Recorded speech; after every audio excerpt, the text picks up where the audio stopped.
see whether that's actually something we are going to see in the markets or not.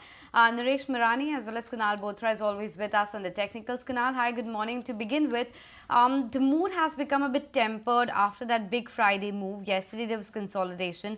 Today the implied open is suggesting a downtick of 72 points. Is it likely to be just sideways and consolidating for this week?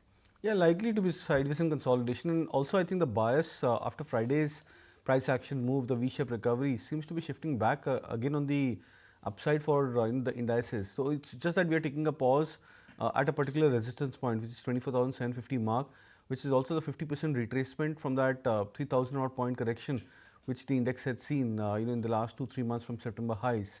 So I think it's a matter of the index taking a pause at a major critical resistance point, trying to consolidate. But what matters over here is that whether the sector churns and the sector health, whether it's deteriorating or improving. And over the last, I think, 1 week itself, where we've seen the index taking a pause, some bit of volatility coming by, we've actually seen the sector patterns improving for the market. Small cap index, of course, they've looked very strong over the last 2-3 weeks.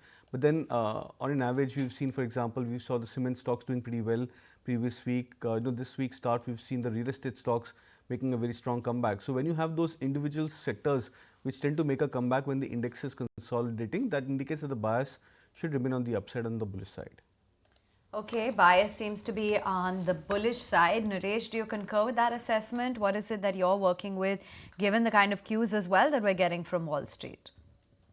So we are in this situation wherein we see a one-day move on the Nifty, wherein we recover 500, 550 points, and then go sideways, go into a 100, 150 pointer range for the day, drift in that band itself. So we are still in this band. So till the time we don't go beyond 24,300 or 24,850, we get into a period where there is stock-specific moves selectively, but the momentum is not great, at least on the large cap indices. We've seen a much stronger recovery on the mid cap and the small cap indices. So that's the trade now. On the lower side, as closer to 24,400, 500, we'll see some bit of buying going forward. So, and in the index also, we have some stocks which are hitting new 52-week highs and all-time highs also. So the discrepancy continues. If you like this video, then like, share and subscribe to ET Now.